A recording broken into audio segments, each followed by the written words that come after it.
just a story of how some work was started around transferable skills. So title slide is purposeful. We're always engaging in this kind of work as curriculum coordinators, and that's kind of been my mantra, is the work is the work. And our work is a cycle that's ever evolving. It's got some changing drivers and iterations, but that Zen, and so that symbol is supposed to portray that sometimes forces come together and allow us to create. And I really feel that's where we are in my supervisory union right now. Those forces have come together that allow us to create what matters. That document, and someone mentioned it is from an educator's viewpoint. It's a document from an educator's viewpoint, but it's not new. We've had that discussion that it's not new. Colleges and businesses have been paying attention to this for years, but for teachers who focus on content, focusing on these skills that are content neutral, yet they're neither content free nor content dependent, which sounds all paradoxical, is a challenge for some teachers. Content's a means for developing or refining these skills. The application of these skills is not dependent, though, on the mastery of academic content. So it's just this constant, like, wait, what? As you try to put these two things together. For some teachers, embracing that is challenging also. So we had to begin our work somewhere, and we began our work forming a leadership team for proficiency-based personalized learning with middle and high school teachers. To do the work in a way, my objective was that the work process could be transferable to other work ahead in proficiency. I'm always looking to create models of work and processes that can work as we move forward with something else, that they could be actually topic neutral. So we're working with consultant Bill Rich, who many of you know and have worked with, and he's using those brain-based principles in his approach to our professional learning. When you look at this through the student lens, it does get a bit more jazzy and exciting, and I guess that's the way I would see that students look at their transferable skills. They want to do cool stuff, shape the future, make a lot of money, solve real problems, and just be awesome people. And I think that's just a reminder of how critical it is to be focused on how students are going to see these, because you're right, it's a teacher document. This is Michael Fullen, and I think this is one of his best quotes on coherence. And I've made a commitment in FWSU to strive for coherence in our work.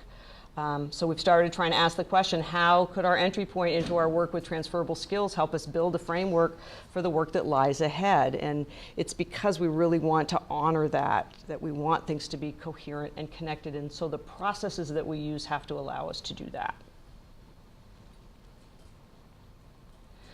So these are some of the brain-based principles that have been guiding our work, and we want that laser-like focus on these principles in particular.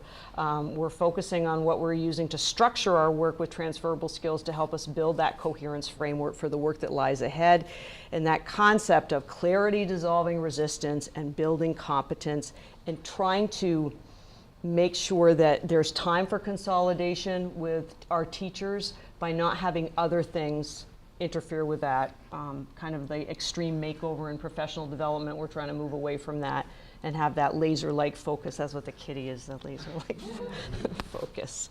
So technical assistance in the work is critical, again, using this example of working with Bill Rich. But so I'm trying to use implementation science with our schools and as one of those drivers of our work. So in active implementation theory, one of the critical drivers is competency development.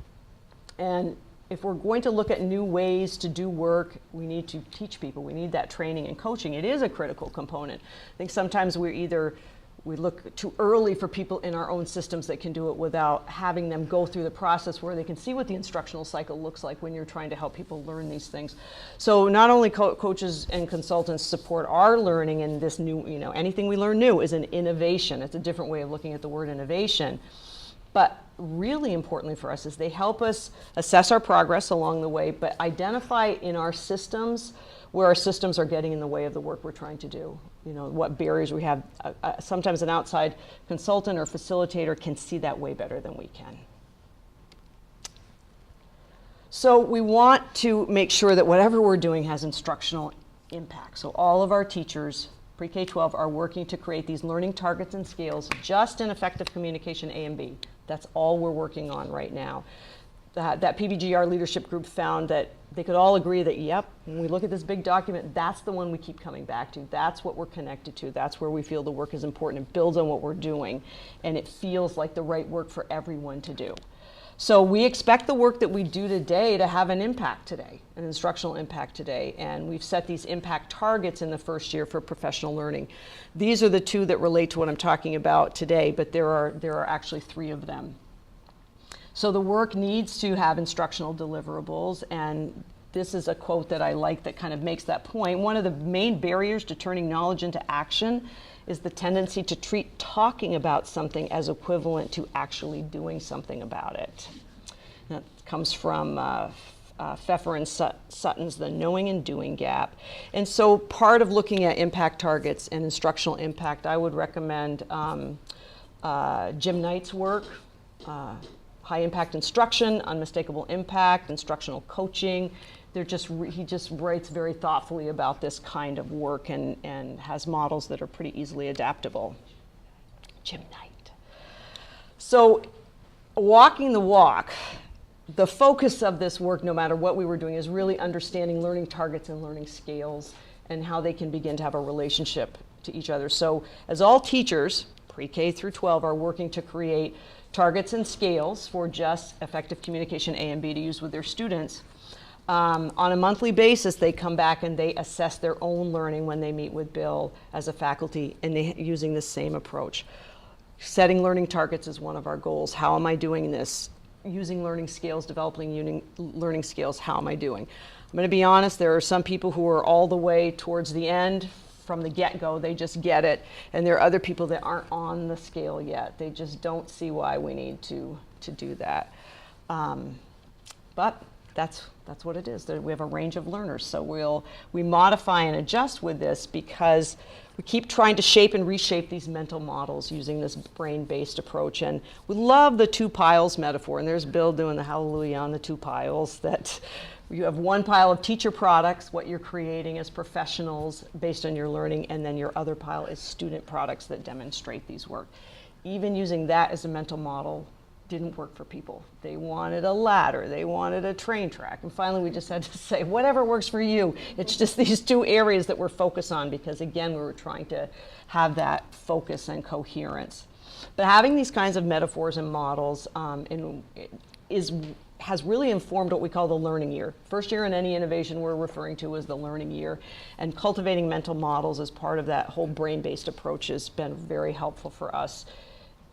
Having people find their own models is better than them not getting it at all, so that's a good thing. So in active implementation science, we'd say we're really in an exploration phase in this first year.